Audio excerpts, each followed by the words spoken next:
चले पाप चमकते अगले दिन पापों को मिटा देवा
गोपाल राधे राधे जय राधे कृष्ण गोविंद गोपाल राधे राधे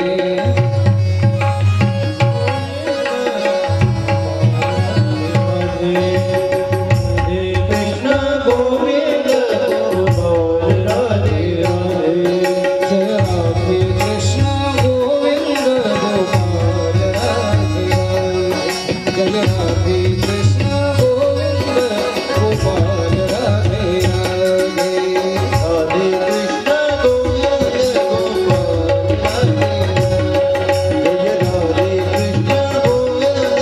गोपाल राधे राधे गोविंद राधे राधे राधे राधे गोविंद राधे राधे गोविंद राधे राधे गोपाल राधे राधे गोपाल राधे राधे गोपाल राधे राधे गोपाल राधे राधे नंदलाल राधे राधे जय राधे कृष्ण गोविंद गोपाल राधे राधे जय राधे कृष्ण गोविंद गोपाल राधे राधे जय राधे कृष्ण गोविंद गोपाल राधे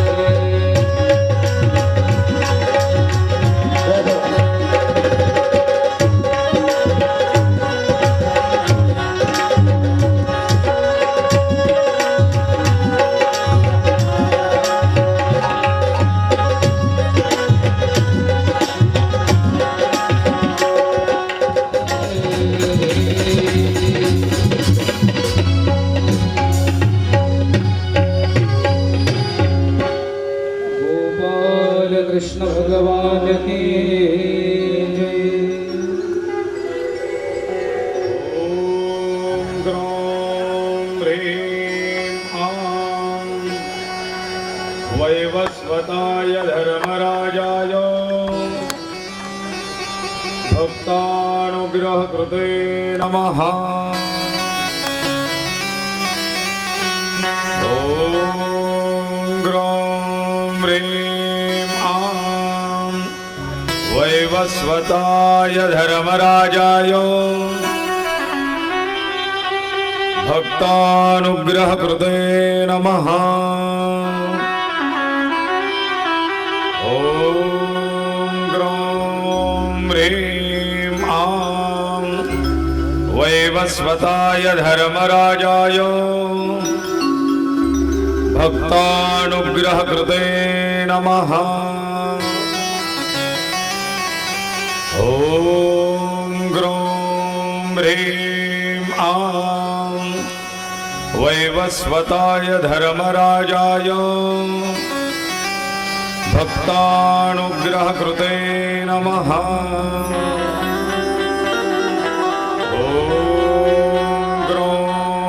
ह्रीं आं वैवस्वताय धर्मराजाय भक्तानुग्रहकृते नमः। ॐ ग्रौं ह्रीं आं वैवस्वताय धर्मराजाय भक्तानुग्रहकृते नमः। ॐ ग्रौं ह्रीं आं वैवस्वताय धर्मराजाय भक्तानुग्रहकृते नमः। ॐ ग्रौं ह्रीं आं वैवस्वताय धर्मराजाय भक्तानुग्रहकृते नमः। ॐ ग्रौं ह्रीं आं वैवस्वताय धर्मराजाय भक्तानुग्रहकृते नमः। ॐ ग्रौं ह्रीं आं वैवस्वताय धर्मराजाय भक्तानुग्रहकृते नमः। नमाम्यहं गणेशं त्वं पार्वतीनन्दनं शुभं विनाशयति विघ्नान् कार्यसिद्धिं प्रयश्च मे। गणनाथ सरस्वती रवि शुक्र बृहस्पति पंचैतां स्मरे नित्यं वेदवाण्यों प्रवर्तये। गुरुर्ब्रह्मा गुरुर्विष्णु गुरुदेवो महेश्वरा गुरु साक्षात् परब्रह्म तस्मै श्री गुरवे नमः। मुखं करोति वाचालं पंगुं लंघयते गिरिं यत्कृपातमहं वन्दे परमानन्दमाधवम्।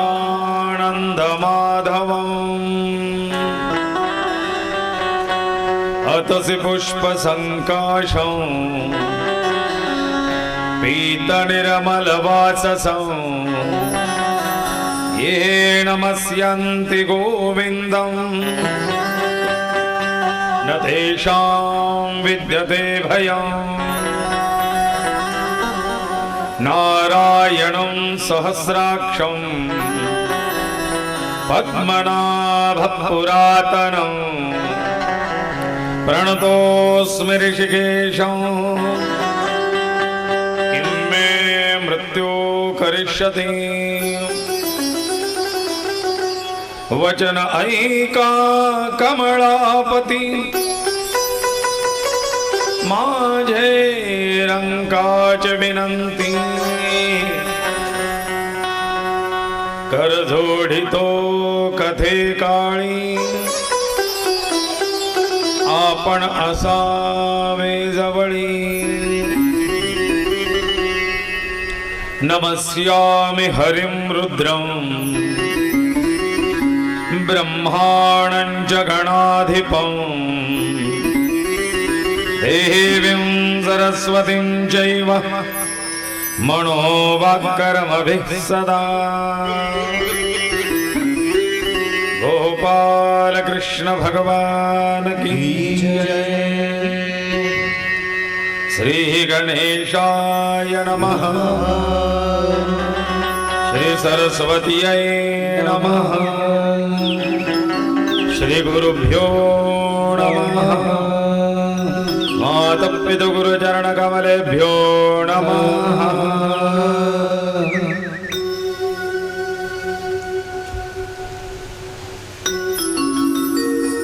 प्रस्तुतिया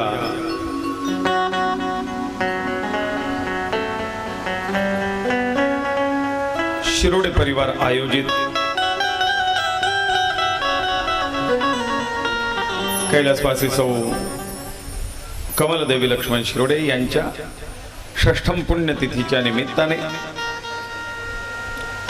आयोजित केलेले या जीवात्म्याची कथा अर्थात कर्माचा सिद्धांत या अनोख्या आगळ्या वेगळ्या कथेला आजचा 7वा दिवस आरंभ झाला। 6 दिवसाची सेवा लवकरच भरकन संपून गेली आणि आजचा कथा विश्रामाचा दिवस उगवला। वेळ कमी, दिवस कमी, दिवस कसे भरकन निघून जात आहेत। 7 दिवसाची कथा लक्षात आली नाही।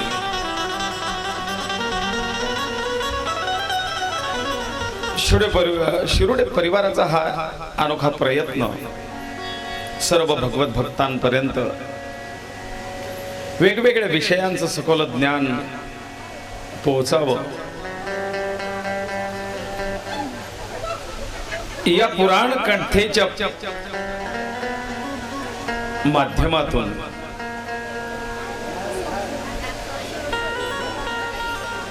पैसे येणार आहे तुमच्याकडे, काळजी करू।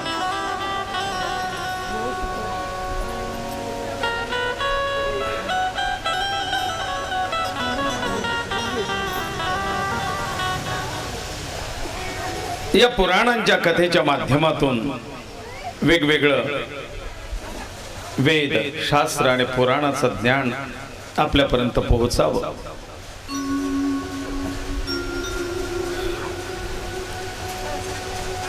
असा हा प्रयत्न म्हणून सुरू केलेला हा सप्ताह यज्ञ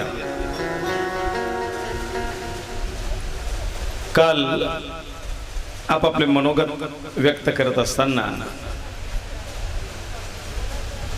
डॉक्टर साहेब म्हटले की कथेला आपण सर्व हातभार लावूया आणि पुढची कथा आयोजित करू, सर्व भक्ती मंडळी हातभार लावून। पण अजून काही तसा विषय नाही।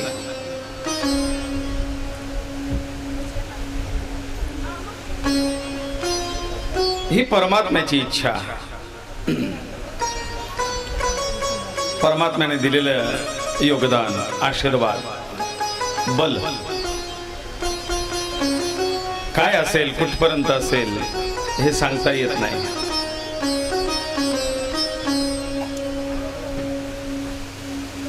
कारण आध्यात्मिक याच्यात बरंचसं योगदान या शिरोडे परिवारांचं आहे।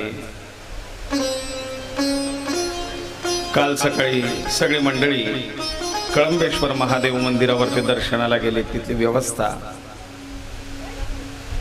त्या पंचायतनाचं दर्शन घेतलं, सगळ्यांना शनी मंदिर दाखवलं, पंचायतनाचं मंदिर दाखवलं। महादेव कळंबेश्वर संस्थान तिथलं आता सध्या अध्यक्षपद लक्ष्मणांना शिरोडेंकडे आहे आणि त्यांच्या देखरेखीखाली तिथली व्यवस्था चालली आहे। लवकरच श्रावण मास येतोय। या श्रावण मासामध्ये त्या कळंबेश्वराचा तिथला विकास, तिथलं उत्थान, तिथला जीर्णोद्धार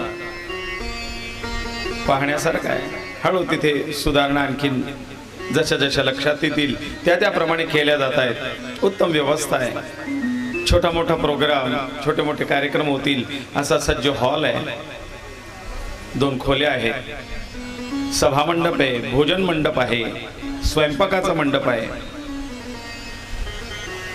वृक्षांची लागवड, वृक्षारोपण केलं गेलेलं आहे, रम्य आणि सुंदर असा एकांत परिसर. हे सगळं करताना सकाळच्या फराळाच्या वेळेला आलेली नातेवाईक मंडळी ते म्हणले की आता पुन्हा भेट केव्हा, आजचा कथेचा विश्रामाचा दिवस, उद्या सगळे जिकडे तिकडे निघून जातील, म्हणले परत केव्हा भेटायचं. आता परत काय, तेवढ्यात आबाई दादा म्हणले 1 सप्टेंबरला या ना. म्हटलं 1 सप्टेंबरला कोणाचा वाढदिवस आहे, काय आहे, 1 सप्टेंबरला पुन्हा भेट. त्यावेळेला अभयदादाने आठवण दिली, गुरुजी लक्षात नाही का तुमच्या? लक्षात नाही आलं. म्हणजे 1 सप्टेंबर आपल्या कळंबेश्वर महादेव मंदिराचा वर्धापन दिवस. त्या दिवशी 1 सप्टेंबर रोजी प्राणप्रतिष्ठा संपन्न झाली होती कळंबेश्वराची. तो वर्धापन दिवस. आणि गेल्या 5 वर्षापासून मंदिराचा सुद्धा वाढदिवस मोठ्या थाटामाठाने साजरा होतो. पूजन, भजन आणि भोजन तिघही कार्यक्रम मंदिरावरती संपन्न होतात. या 1 सप्टेंबर मंदिर वर्धापनाच्या दिवशी पूर्ण शिरोडे परिवार मंदिरावरती उपस्थित असतो आणि सगळं भोजनापासून सगळी व्यवस्था तिकडेच असते. आपल्या इष्टमित्रांना, सगळे संबंधी, जवळची मंडळी किंवा जी भेटतील ते, त्या अन्नाचा स्वभाव तसा आहे, भेटले की या बरं का, असा कार्यक्रम आहे. सगळी मंडळी तिथे कळंबेश्वराच्या मंदिरावरती येतात, जमतात, भोजनाचा आनंद घेतात, भजनाचा आनंद घेतात, दुपारपर्यंत चालताय.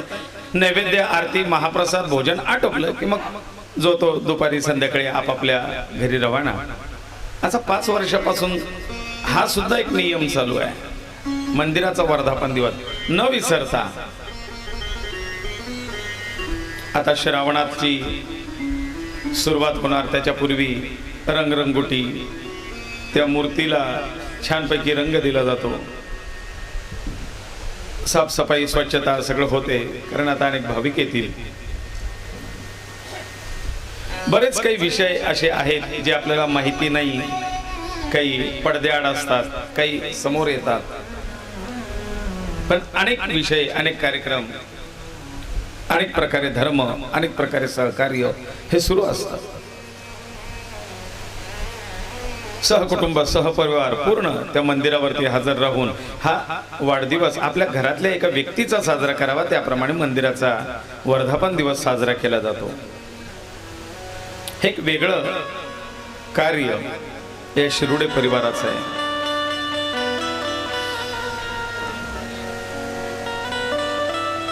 आणि असाच वेगळेपणा काहीतरी द्यावा म्हणून या वर्षी आरंभ केलेली ही वेगळी कथा, जीवात्म्याची कथा. बऱ्याच लोकांकडनं प्रतिसाद, त्यांच्या प्रतिक्रिया छान येतात, चांगलं सांगतायत. खूप काही वेगवेगळं ऐकायला मिळालं. कथेच्या बाबतीत आम्हाला ऐकून फार समाधान वाटलं. सुंदर विषय आहे, कथा फार छान झाली, भोजन छान आहे. या सगळ्या बाबतीत बाहेरूनही प्रतिक्रिया येत आहेत, गावातूनही प्रतिक्रिया येतात, प्रत्यक्ष भेटीतही येत आहेत, मोबाईलवरती, व्हॉट्सॲपवरती, काही लेखी स्वरूपातही प्रतिक्रिया येतात. सकाळी संपूर्ण गुणीजनांचं कौतुक करताना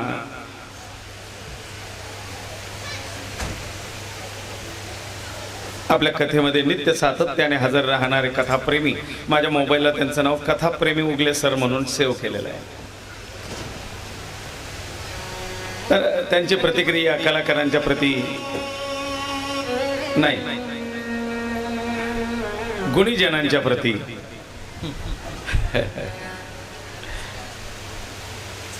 त्यांनी प्रतिक्रिया व्यक्त केल्या. योगायोगाने मी सकाळी गाडी चालवत होतो, मोबाईल, आता त्यांना हे सांगणं योग्य नाही की सर मी ड्रायव्हिंग करतोय, आपण नंतर बोलू, कारण त्यावेळेला त्यांच्या एक भावना प्रकट होत होत्या.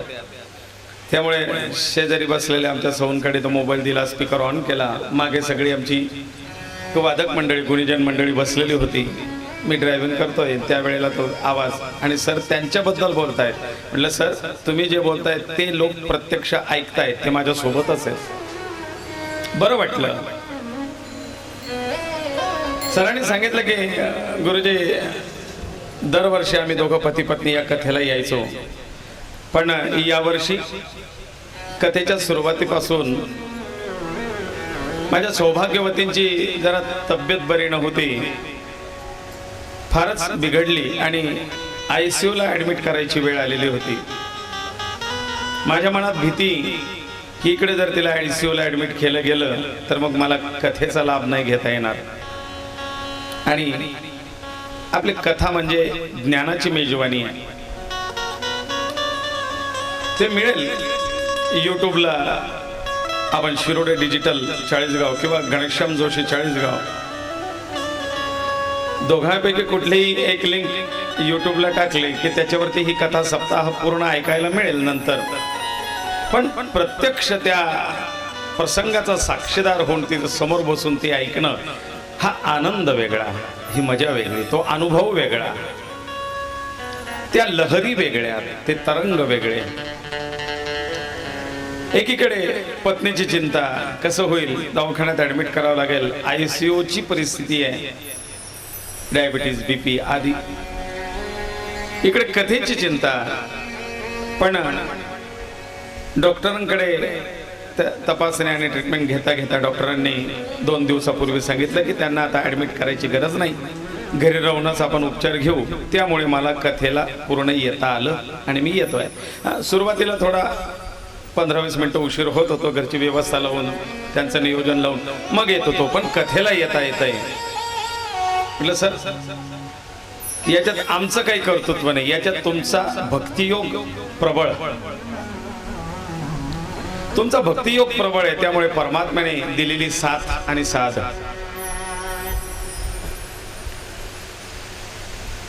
ही एक अदृश्य ईश्वरीय शक्ती, ती आपल्याला आपल्या संकल्पाला सहकार्य करत असते. तन्मे मनः शिवसंकल्पमस्तु. जो विचार आपण मनात करतो त्या विचाराला सिद्धीला नेण्याचं कार्य ही वैश्विक शक्ती ही करत असते. मग आपल्या मनामध्ये नकारात्मक किंवा वाईट विचारांचा प्राबल्य असेल तर ही वैश्विक शक्ती त्या नकारात्मक किंवा वाईट विचारांना सत्यात उतरवण्याचं कार्य त्याच्यासाठी पाठबळ देते. पण जर आपल्या मनात सकारात्मक आणि पॉझिटिव्ह एनर्जी, सकारात्मक विचार, चांगले विचार असतील, सात्विक विचार असतील तर त्यालाही पाठबळ देऊन एक त्या विचारांना बळ देण्याचं आणि ते कार्य सिद्धीला नेण्याचं कार्य ही वैश्विक शक्ती, युनिव्हर्सल एनर्जी ही कार्य करते. आणि म्हणून सदैव सकारात्मक विचार कार्य हे असावं. कोणीतरी पुन्हा एक चिठ्ठी दिली आणि सांगितलं घरातील देवपूजा करताना तेल आणि तूप यांचे तूप. त्यांना प्रश्न होता 2 दिवे लावायचे का फक्त तेलाचा लावायचा की तुपाचा लावायचा? नाही नाही, आपल्या घरी पूजा विधी जरी असेल, काही कर्मकांडाचा भाग असेल, शांती पूजा अर्चा जप तप होम हवन ते असो की आपली घरची नित्य देवपूजा असो, दोघेही दिवे लावणे गरजेचे आहे. तेलाचाही दिवा असावा आणि तुपाचाही दिवा असावा.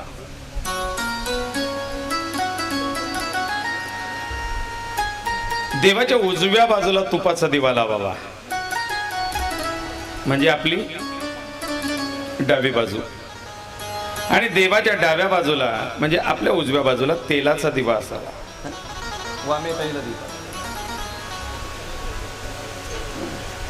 दक्षिणे घृत दीपः वामे तैल दीपः. तेलाचा आणि तुपाचा दिवा दोघेही प्रज्वलित करावे. दिव्याचा नियम असा आहे, दिवा डायरेक्ट खाली ठेवू नये, दिव्याला आसन असावं. कमीत कमी काहीतरी पानावरती ठेवावा, नाही जमलं पेपर ठेवा, डिश ठेवा, काहीतरी ठेवा. पूर्वी ते आसन पाठ चौरंग काहीतरी असायचं. कारण दीपो नारायण, दीप ज्योतिर्नमोस्तुते.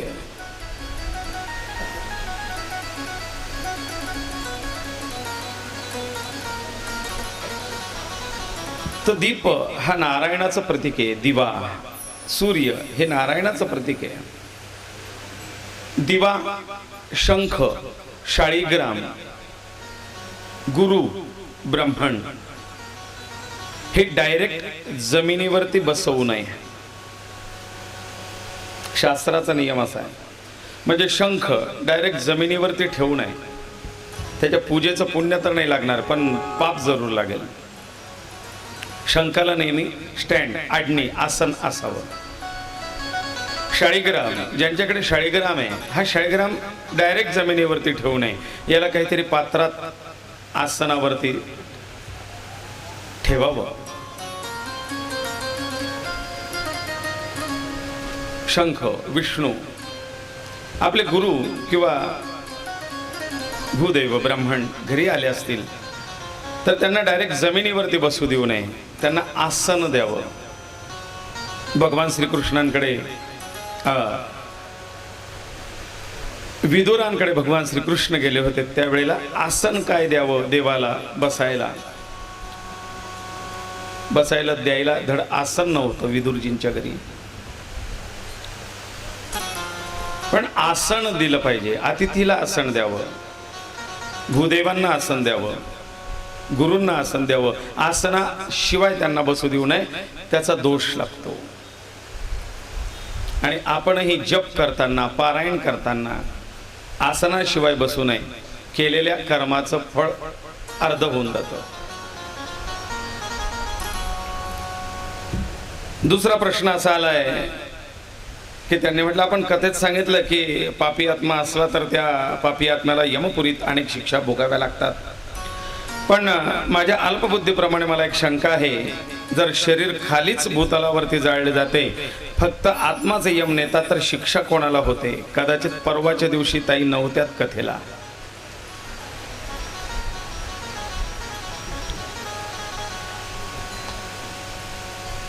ज्यांनी हा प्रश्न विचारला त्या कदाचित कथेला नव्हत्यात किंवा त्या वेळेला लक्ष नव्हतं. मी देहाचे 3 प्रकार सांगितले: जड देह, पिंडज देह आणि दिव्य देह. जड देह इथे जाळला जातो आणि मग दशाह 10व्याच्या विधीतून जो पिंडज देह निर्माण होतो, या पिंडज देहामध्ये तो जीवात्मा प्रवेश करून त्या पिंडज देहाला वरती नेलं जातं.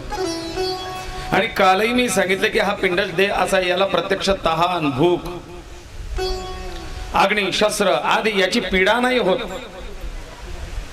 पण त्रास कसा होतो याची अनुभूती, याची जाणीव त्या देहाला होते. पिंडज देहाला, त्या देहाला जाळलं जातं, त्या देहाला कापलं जातं, त्या देहाला तळलं जातं, त्या देहाला तापवलं जातं. त्या अवस्थेचा त्रास काय होतो त्या देहाला जाणवतो, पण देह भग्न नाही होत.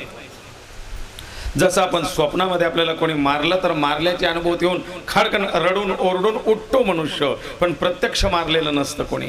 ती फक्त एक अनुभूती, भीतीची अनुभूती, आनंदाची अनुभूती, हसणं, रडणं हे स्वप्नात घडतं. आणि प्रत्यक्ष उठताना लक्षात येतं की आपण रडतोय स्वप्नात.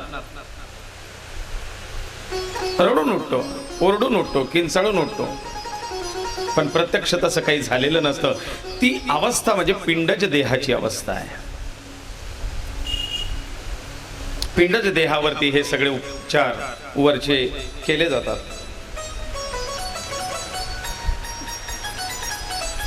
आपण कालच्या दिवसाच्या कथेला यमराजाच्या द्वारी जीवात्मा पोहोचून पाप पुण्य यानुसार त्याची फलित, पापानुसार पशुपक्ष्यांची जन्म हे बघितले. पुढे संत म्हणतात, सत्वगुणे ऊर्ध्वगती रजोगुणे पुनरावृत्ती तमोगुणे अधोगती पावताति प्राणी. सत्वगुणाच्या व्यक्तीला उत्तम गती प्राप्त होते, म्हणजे आहे त्यापेक्षा श्रेष्ठ जन्म किंवा मोक्ष. रजोगुणाच्या व्यक्तीला पाप पुण्याची बाजू ज्याची समान आहे अशा व्यक्तीला पुनरुपभोग किंवा पुन्हा भोग भोगण्याकरता सुखाचे आणि दुःखाचे दोघही त्याला पुन्हा जन्माला पाठवलं जातं, पुनर्जन्म. आणि तिसरा तमोगुणे अधोगती पावताति प्राणी. तमोगुण पापाची बाजू जास्त असून पुण्याची बाजू कमी असणाऱ्या व्यक्तीला अधोगती होतात त्यापेक्षा खालचा जन्म. नरदेह दिलाय तरी पशु पक्षी प्राण्याप्रमाणे जनावरांसारखा जगलास, लोकांशी जनावरांसारखा वागलास, मग तुला पशुचा देह, पशुचं जीवन, पशुचं जगणं जास्त आवडतं माणसापेक्षा. मग जा अधिकृत लायसन कॉपी पशुचाच देह घे. मग तो कुत्र्या मांजराचा गाढवा बैलाचा जन्म. स्वैराचार. मनुष्य देह असून सुद्धा संयमित असं जीवन न जगता तू स्वैराचाराने वागलास, मग त्या पशुदेहामध्ये कुठल्याही प्रकारचं बंधन नाही. तुला तो देह आणि ते भोग आवडतात, तर जा त्या पशुचाच जन्म भोग. मग त्या जन्मातले सुख दुःख सगळे तुला भोगावे लागतील.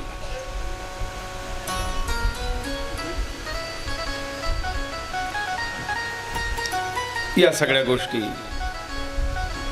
याच्यावरतून उत्तम जन्म, अधोगती, नरकगती, पशुपक्षाचा जन्म, या सगळ्या गोष्टी ठरवल्या जातात. आता मुद्दा आहे,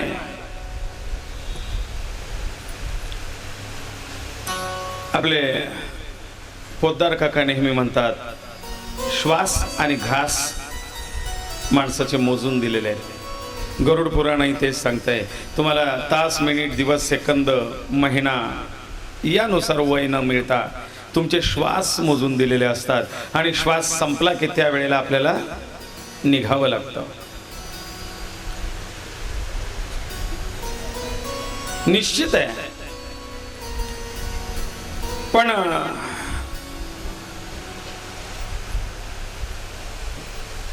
बारा वाजता शाळा सुटणार आहे, 9 वाजता शाळा भरली आहे. शाळा 9 वाजता भरली, शाळेत हजेरी लागली. 10, 10:30 येणे, ऑफ पिरियड मध्ये शाळेला दांडी मारली, दप्तर खिडकीतून बाहेर फेकून दिलं, सरांना बाथरूमचं नाव करून शाळेच्या बाहेर निघाला आणि तसाच्या तसा शाळेतून पळाला. हा घरी आला तर घरचे विचारतील, शाळा तर 12 वाजेपर्यंत होती, आज कस काय लवकर? विचारू का गुरुजींना? आणि शाळेत गेला तर मास्तर म्हणतील, दप्तर घेऊन कुठे गेला होता मधल्या सुट्टीत?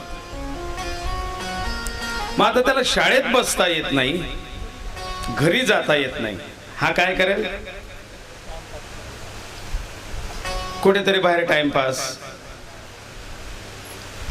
लपून राहील किंवा बसून राहील, फिरत राहील गावभर, आणि शाळा सुटण्याची बरोबर वेळ झाली की मग शाळेमध्ये घरी हजेरी लावेल. As it is same position या जीवात्म्याची आहे. त्याचे श्वास तर मोजून दिलेले आहेत, पण ते पूर्ण होण्याच्या आत एखादी व्यक्ती शाळा दांडी मारते. म्हणजे काय? नियोजित श्वास पूर्ण होण्याच्या आत हा आपला देह संपवतो, त्याला आत्महत्या असं म्हणतात. किंवा मग प्रसंग काही असे घडतात की त्याचं नियोजन नसताना तो देह नष्ट होतो, त्याला अपघाती, दुर्मरण, ऍक्सिडेंटली मृत्यू. श्वास बाकी आहेत. इकडची एंट्री तर झाली, पण तिकडे प्रवेशाची वेळ झालेली नाही. आणि इकडनं तर तो एक्झिट झाला, बाहेर पडला त्याच्या देहातून जीवात्मा. पण त्या देहाला ठरवून दिलेला कालावधी अजून पूर्ण व्हायचा बाकी आहे, त्याला तिथे प्रवेश नसतो. कारण त्याला घ्यायला येणाऱ्यांच्या डायरीत पुढची तारीख आहे, त्याचा इतका कालावधी त्याला श्वास घ्यायला लागणार. हा ढोबळ अंदाज आहे. जोपर्यंत त्याचं नाव निघत नाही तोपर्यंत तो जीव इकडनं न्यायला येता येत नाही. आणि आता हा जीव त्या देहातून बाहेर पडलाय. देह तर नष्ट केला, एकतर तो अपघाताने जळून ऍक्सिडेंटने छिन्न भिन्न झाला, किंवा मग आत्महत्येत गेलेला असेल तर त्याचा जळून देह नष्ट केला गेला, जीव मोकळा झाला. आता धड जीव त्या पुन्हा देहात नाही न देवाकडे नाही. हा जो मध्ये अडकलेला जीव आहे, हा जसा त्या उन्हाळ पोराप्रमाणे एकतर कुठेतरी बसून राहील किंवा गावभर फिरत राहील, हिंडत राहील, टाइमपास करत राहील. हा म्हणजे प्रेतात्मा, हा म्हणजे पिशाच. याला आपल्याकडे कोणी भूत म्हणतो, कोणी पिशाच म्हणतो, कोणी प्रेतात्मा म्हणतो, कोणी जीवात्मा म्हणतो. अतृप्त जीव हे उपद्रवी, शाळा सोडून घर सोडून मध्ये इकडे तिकडे उन्हाळक्या करत येणार, म्हणजे हे लोकांना उपद्रवी.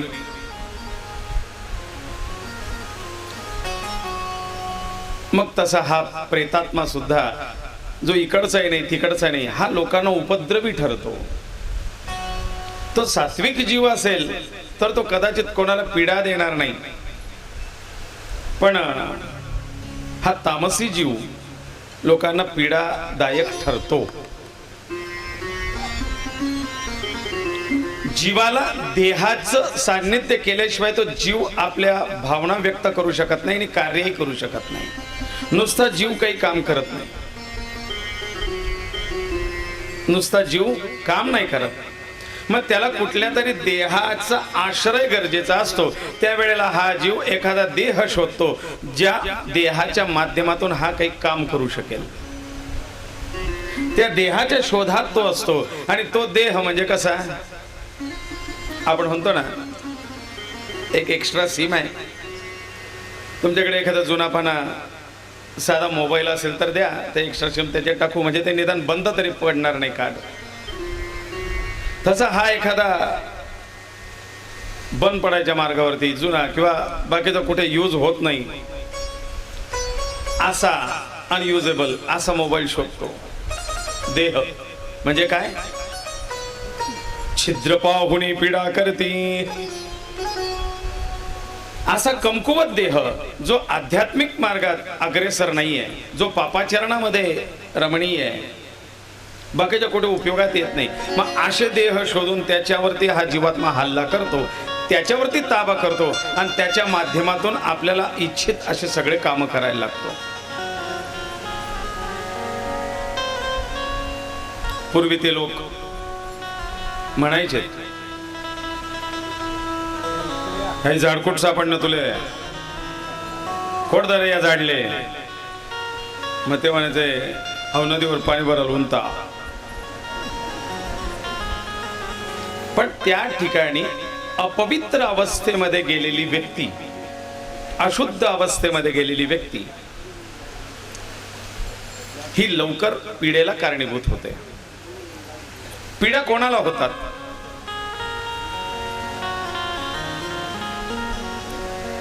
या अतृप्त आणि अशुभ अवस्थेमध्ये तिन्ही सांजेच्या वेळी, भर दुपारच्या वेळी, रात्रीच्या वेळी घराबाहेर फिरणारे, पापाचरण ज्यांचं जास्त आहे, पुण्याची बाजू कमी आहे, जिथे त्या जीवात्म्याला पॉझिटिव्ह एनर्जीचा त्रास होणार नाही ज्याच्या शरीरातून, अशा देहामध्ये हा जीवात्मा पटकन प्रवेश करतो.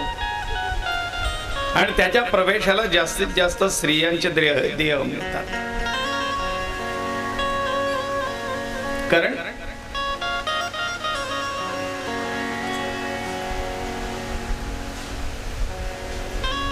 मासिक धर्माच्या कालावधीमध्ये विशेष त्यांच्या शरीरातली एक पॉझिटिव्ह एनर्जीचं वलय, याचा प्रभाव कमी झालेला असतो.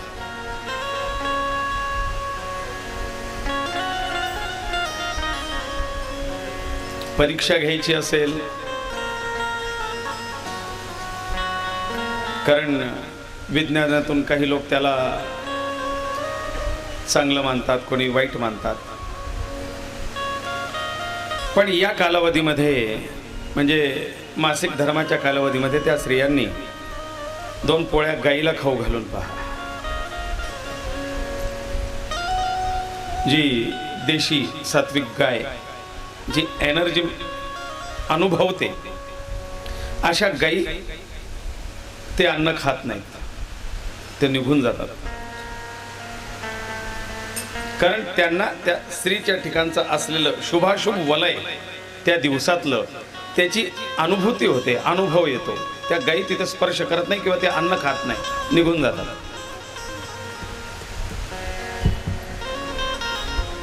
तुमच्या त्या अवस्थेत स्पर्श झालेला पापड लाल पडून जातो, खराब होतो, लवकर बुरा लागतो.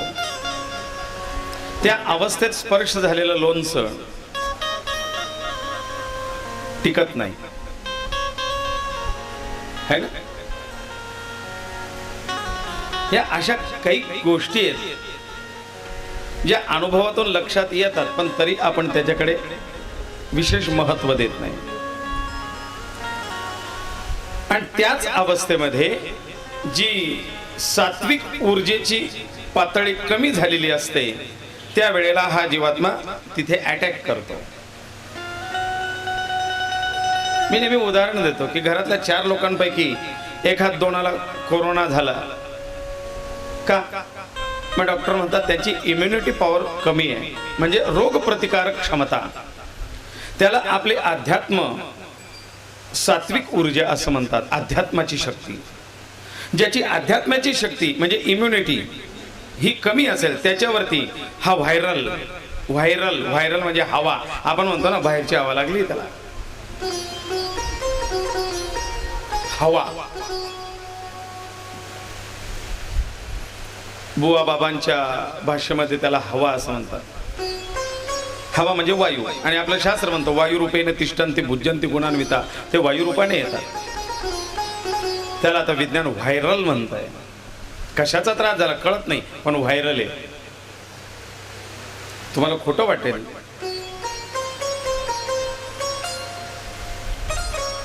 पण ह्या व्यासपीठावरती बसणं सुद्धा कठीण काम आहे. इथून गेल्यानंतर घरी जे जडपण येतं त्याचा अनुभव तुम्हाला नाही सांगू शकत आम्ही. आपण म्हणतो दृष्ट, प्रत्येकाच्या दृष्टीत एक वेगळी शक्ती असते, आणि त्या शुभाशुभ दृष्टीचा सामना करावा लागतो.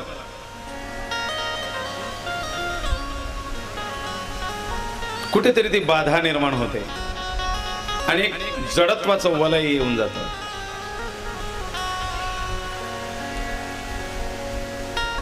या प्रकारे त्या जीवात्म्याला अटॅक करण्याकरता छिद्र पाहुनी पीडती ते जना. बर, मग दुर्मरण कशाला म्हणावं? आत्महत्या कळाली गुरुजी आम्हाला, स्वतःचा देह संपवणे. दुर्मरण ज्याला मोक्ष मिळत नाही असा मृत्यू. आता दुर्मरणाचे लक्षण ऐक गरुडा आदरे. नारायण गरुडाला दुर्मरणाचे प्रकार सांगतात, ऐका. उदकी देह पडला अवचिते, सर्पदंश अग्नीने देहाते, जाळून टाकले जयाते, जो मेला चांडाळ हसते. चांडाळाच्या हातून ज्याला मृत्यू आला,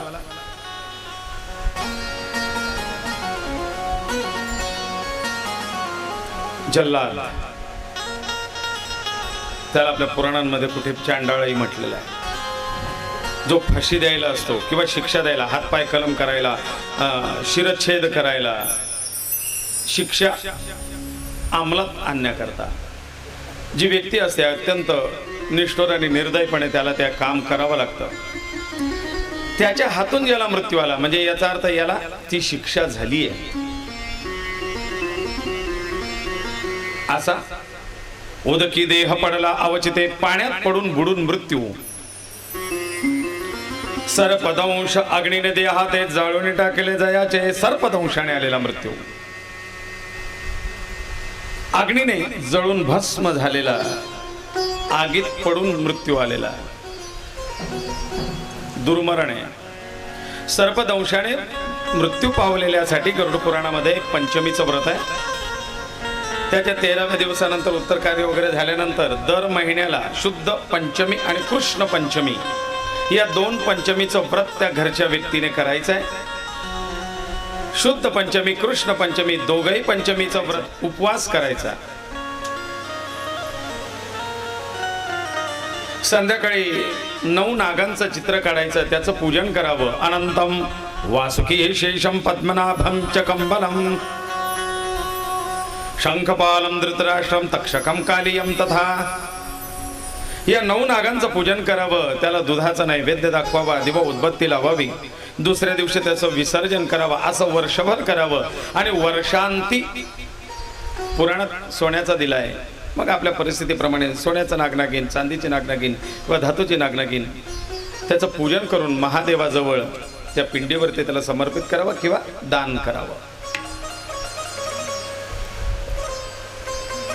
अशी ही पंचमीच्या सर्पदंशाने मृत्यू झालेल्या पंचमीच्या व्रताची पद्धती. दुसरं त्यांनी म्हटलंय, दंश्रेने ढसून मारिला, पशुने फाडून टाकीला. दंष्ट्री जीवांच्या दंशाने आलेला मृत्यू. दंष्ट्री दंश करणारे कोण? म्हणजे सर्प, म्हणजे विंचू, गाय नाही म्हटलं हाऊस म्हणताय का?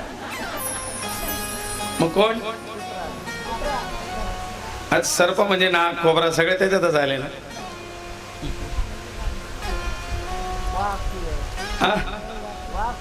नाही, ते पशुने फाडून टाकेले त्या कॅटेगरीमध्ये. दंष्ट्री दंश बाईट.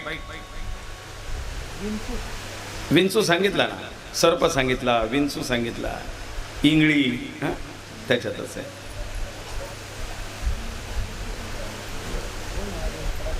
मधमाशीच्या दंशाने सुद्धा अनेक लोक मेलेले आहेत. गंधील ती कोणती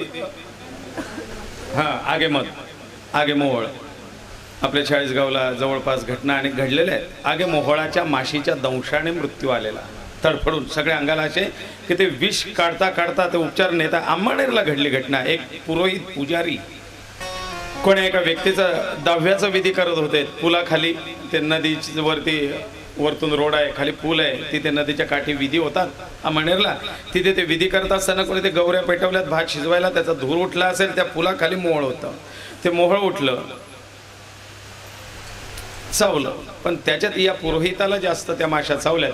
तर दवाखान्यात जाई तोपर्यंत त्या सुजीमुळे, मधमाशाच्या दंशाच्या प्रभावाने त्याची सूज येते. त्या सुजेने श्वसन नलिका दाबल्या गेल्यात आणि गुदमरून त्याचा मृत्यू झाला गाडीतच. दंश्रीने डसून मारिला, पशुने फाडून टाकीला. लांडगा, कोल्हा, कुत्रा, वाघ, सिंह या अशा पशूंनी फाडून खाऊन ज्याला मारलाय हिंस्र पशुच्या प्रभावाने, तर हा पण एक दुर्मरण मृत्यू. दंष्ट्रीमध्ये आणखीन कोणी मोडतं का? कुत्रा.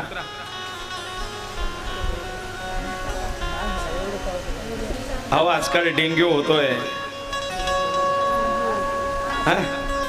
नुसता डासाने दंश केला की त्याच्याने प्रभाव असा वाढतोय की मृत्यू होतोय. डेंग्यू, तो कुठला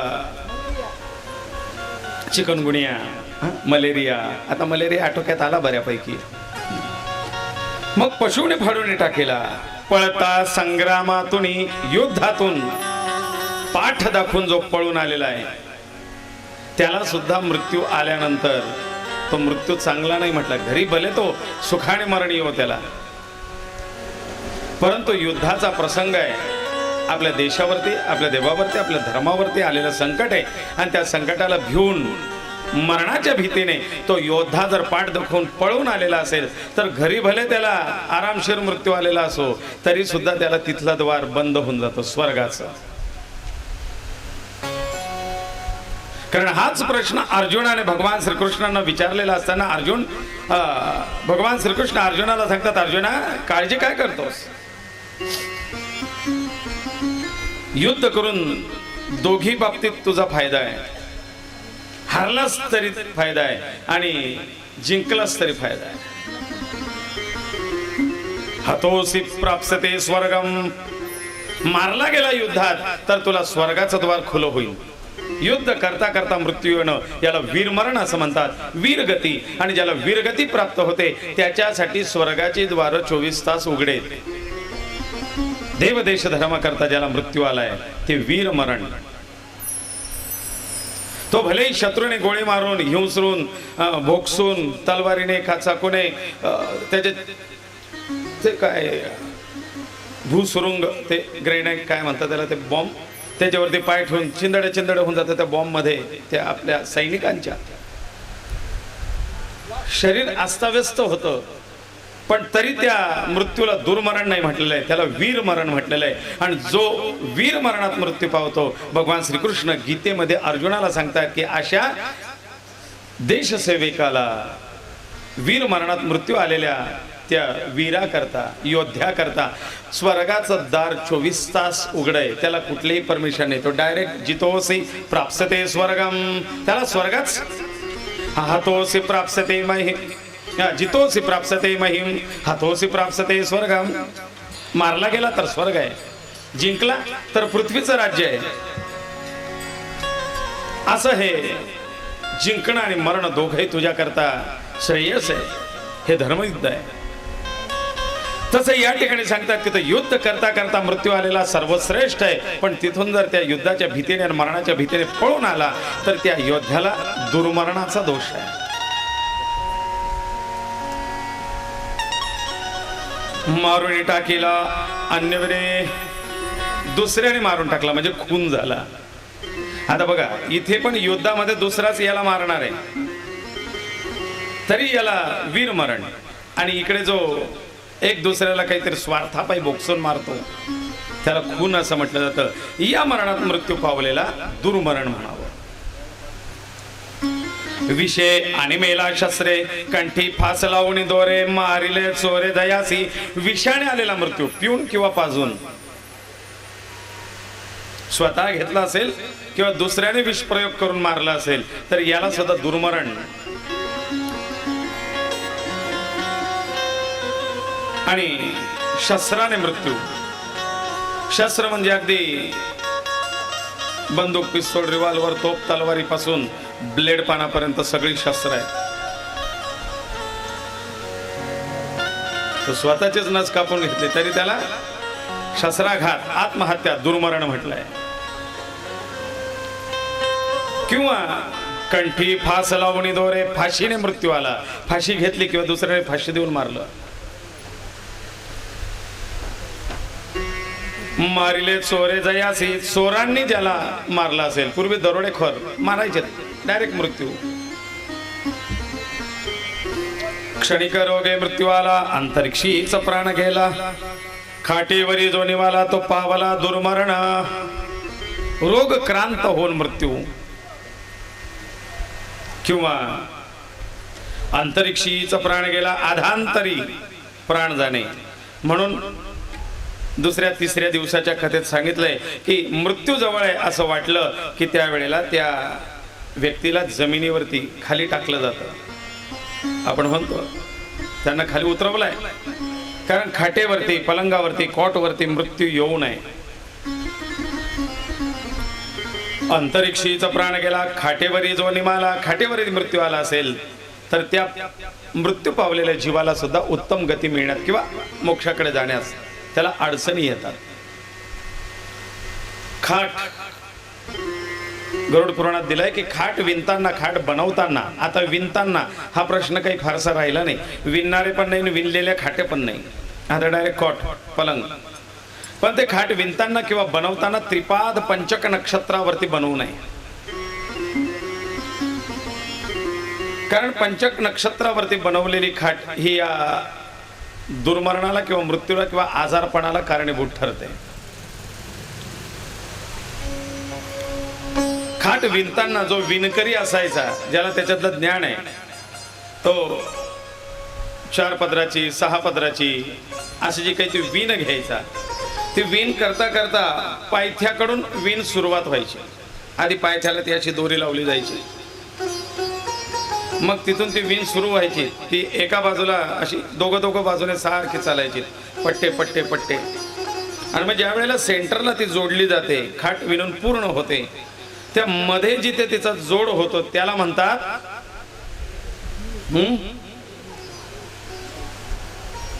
जीव म्हणतात. त्या नारळाच्या दोरीने विणलेल्या त्या खाटीला जो सेंटर पॉइंट तयार होतो त्याला जीव असं म्हणतात. काय कारण असेल ते माहिती नाही, कारण हे जुनं शास्त्र आहे. पण तो जीव या जीवाला बांधून ठेवतो असं म्हणतात, म्हणून खाटेवरती मृत्यू येऊ नये, त्याच्यात जीव तो अडकून बसतो. आणखीन पावला दुर्मरण, त्याला दुर्मरण असं म्हणावं. सुतिका आणि रजस्वला हाही मृत्यू नव्हे चांगला. सुतिका आणि रजस्वला श्री मृत्यू पावणं याला सुद्धा दुर्मरण असं म्हणतात. सुतिका म्हणजे बाळंत झालेली स्त्री, आणि रजस्वला म्हणजे मासिक धर्म असलेली स्त्री. हिला त्या मासिक धर्मात मृत्यू आला किंवा बाळणपणात मृत्यू आला तर त्या स्त्रीला सद्गती उत्तम गती मिळण्यात अडचणी येतात. पण आजकाल कोणी सांगणारच नाही किंवा सांगत नाही की नाही अमुक अमुक ताई त्या अशा वारल्यात, पण गुरुजी त्यावेळेला त्यांना मासिक धर्म होता, त्याच्यासाठी काही आहे का? तर हा एक दोष सांगितलेला आहे. कारण आपण परवाच्या दिवशी ऐकलं, रात्र ओलांडली गेली तर ते प्रेत शिळं होतं, आणि शिळ्या प्रेताची आहुती अग्नीला देताना दोष लागतो.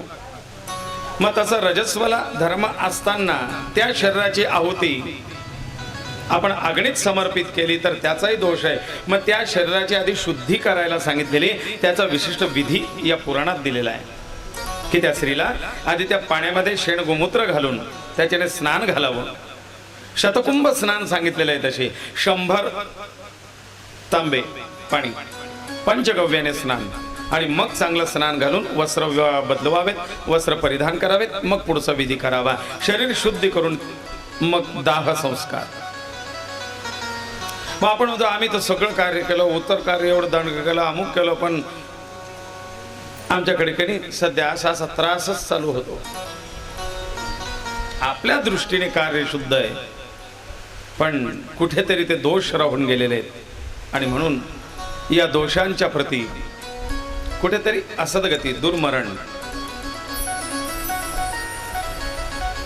पुढे वृक्षापासून मरण पावला. वृक्षापासून मरण पावला.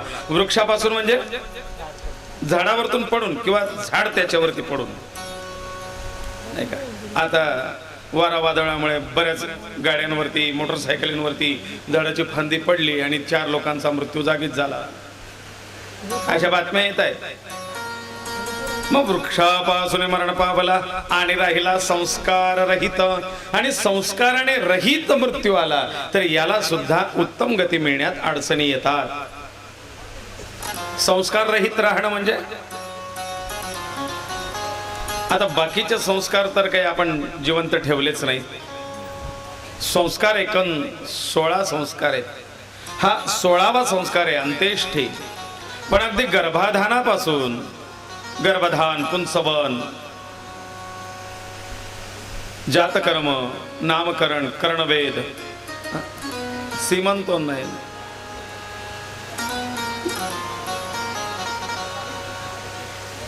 चौल, उपनयन आदी 16 संस्कार आहेत. याच्यापैकी आपल्याकडे मोजके फार झाले तर एखाद 2-3 फार तर संस्कार आहेत.